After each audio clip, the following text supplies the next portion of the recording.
What's good, everybody? Happy Tuesday. Hope all of you are having a great day. So, I want to ask a serious question right now. How many of you, be honest in the comment section, let me know, how many of you enjoyed the Sonny Corinthos edition of General Hospital today? How did you enjoy it? I'm gonna be honest with you. Today it wasn't General Hospital. I'm gonna tell you that right now. I'm gonna be honest. It was not General. I'm not even gonna call this show today General Hospital. I'm not calling it that. I'm calling it Sonny Corinthos Show. That's pretty much what I'm calling it because that's pretty much what I saw all episode long. It was pretty much the Sunny hour, all sunny, all day, all the time. That's what it was. You had sunny scenes. You had people talking about Sunny, people thinking about Sunny, people arguing about Sunny. Sunny, sunny, sunny, sunny, sunny, sunny, sunny, sunny, sunny. That's what it was. All day, every day. From 2 o'clock to 3 o'clock, sometimes 3 to 4, depending on what city and state you in, what time zone you in. Yep, Sunny Corinthos all day. That's what we have to look forward to. I will tell you this. I am somewhat happy because they did announce that there is a new co-head writer of General Hospital. I forgot his name, Chris something, whatever his name is. Apparently, he has about 15, 16 years in the game.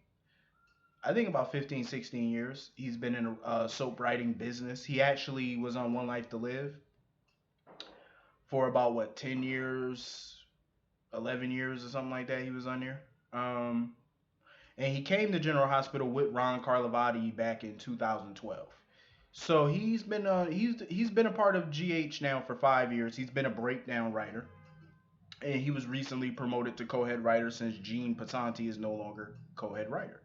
So now it's going to be this guy and Shelly Altman. Um, yeah, I don't know what to expect from this guy. I really don't know. I'm gonna be optimistic, but I'm gonna keep my fingers crossed. I'm not gonna bash him until I see what he produces, till I see what he writes. But I'm gonna give him the benefit of the doubt until I see something I don't like. But today was just this episode was all kinds of wrong. Like it was just all kind of dumb. Like this is why I kind of miss Ron Carlivati on the show. Ron Carlivati, his pacing was a little off. Some of the shit he did on the show was beyond a little ridiculous. But I will say he knew how to rotate these characters. Like he knew how to rotate the hell out of them. And that's what Maurice Bernard did not like about Ron Carlivati. He didn't like Ron Carlivati simply because Ron pretty much backburnered Sonny for a while. When he was the head writer, he backburnered Sonny. Because you did notice Sonny was not on every single episode like he is now. Sonny, it was other characters that were the main focus of the show beyond Sonny. You know what I mean? But now that he's gone, we got Shelly and Gene. They put the focus right back on Sonny. I feel like the, the focus should not be on Sonny and the Corinthos family 24/7. Hell no. It's way too much of them and I'm getting tired. Like I'm getting sick of it. They need to start developing and the problem is they can't really rotate the characters like they used to now because a lot of other characters are in sucky storylines. So it's like, what the hell? And they're underdeveloped. They haven't really developed these characters. Some of them like Nathan and Nina, they just come off annoying and whiny and it's insufferable. So you don't have a choice but to put Sunny on 4 or 5 days out the week because of the other characters just don't have it to carry the show. So they kind of have to revolve this shit around Sunny, and I think that's a major issue. You can't revolve this show around one person. This is called General Hospital, not the Sonny Corinthos Hour. Like, come on here. I'm getting tired of looking at it. I'm not bashing the character of Sonny per se, but I'm just saying I'm a fan of Sonny too. But it's like it's too much. Like I'm sick of seeing episodes where it just focuses on Sonny and Carly and people that are a part of their family. It gets annoying. Like we do have other characters. But I will say it was great to see Stone. As as always, it's a pleasure to see Stone. Um, you know, it's always good to see him in any form, even if it is ghostly. But other than that, I mean, Carly running around threatening Garvey and then talking shit to Jordan or whatever.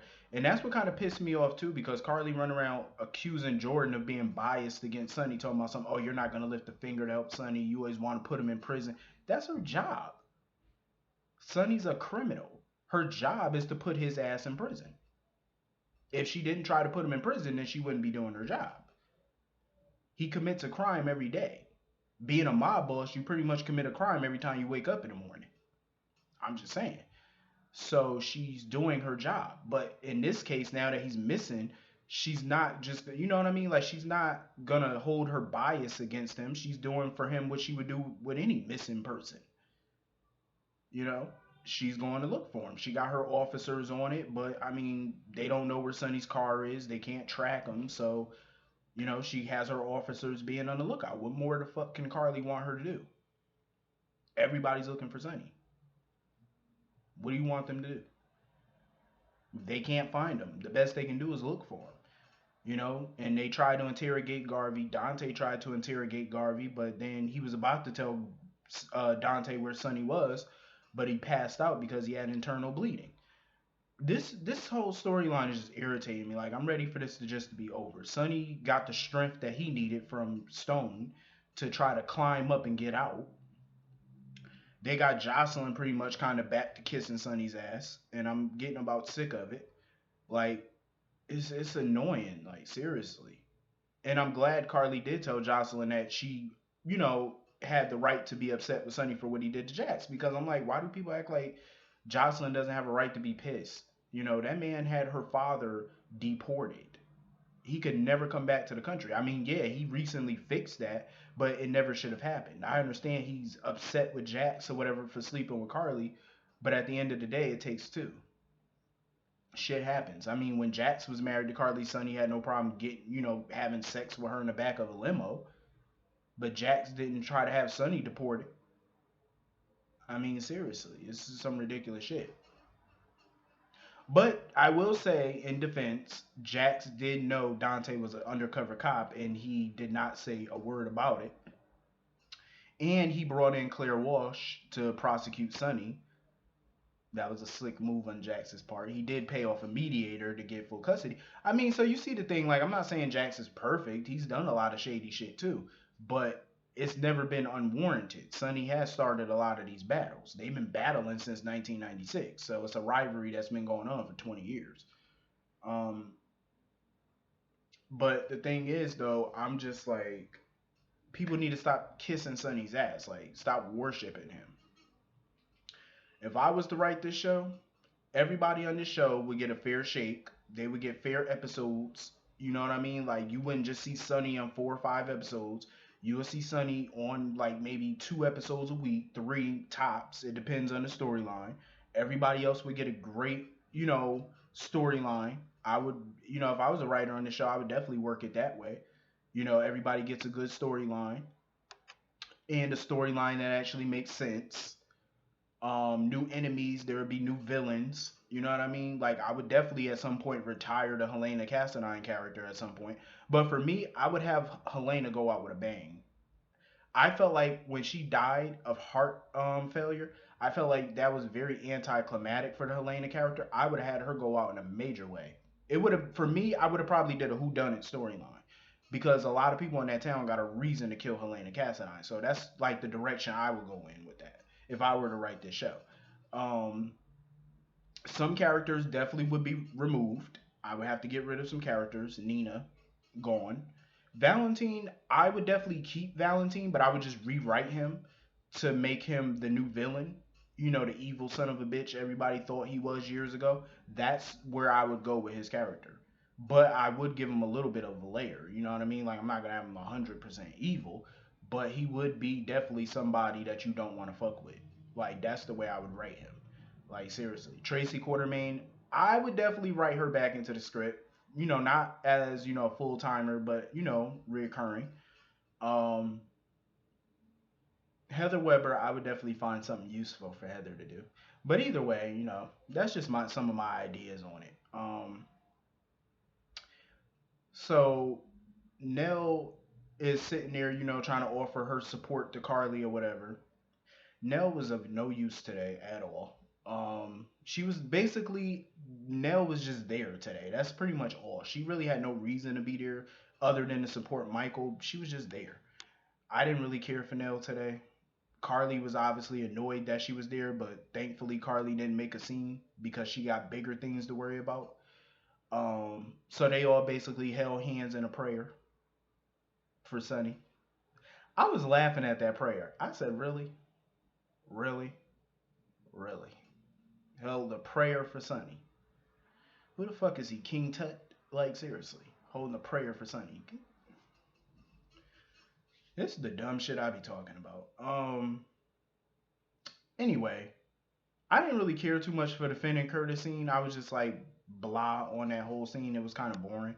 I mean, it's cool that they talking, because they do have a mutual friend, of course. Well, not a mutual friend, but a mutual person in contact, Hayden.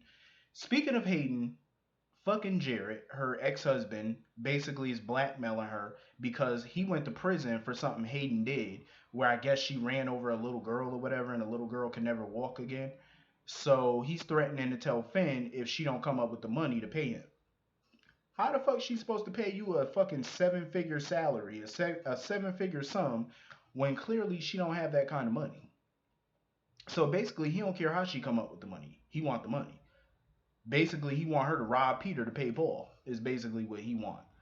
Um, my advice to Hayden, and I'm mad that she didn't take my advice, but my advice: tell Finn the truth about what happened with that little girl, because if you do, you take away Jared's leverage against you.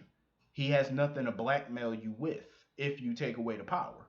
That's all she got to do. Take away the power. You know? Just take that shit away from him.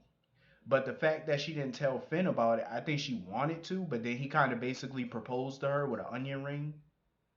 That was a cheesy scene. It was like romantic in a way, but it was cheesy as hell with an onion ring, Finn. Really? But I do think she need to tell Finn, so that way if you tell him, you take away that man leverage against you. I hate when people get themselves in a situation on this show where they got to be blackmailed and they act so powerless, like they can't get out of it. It's easy. Tell.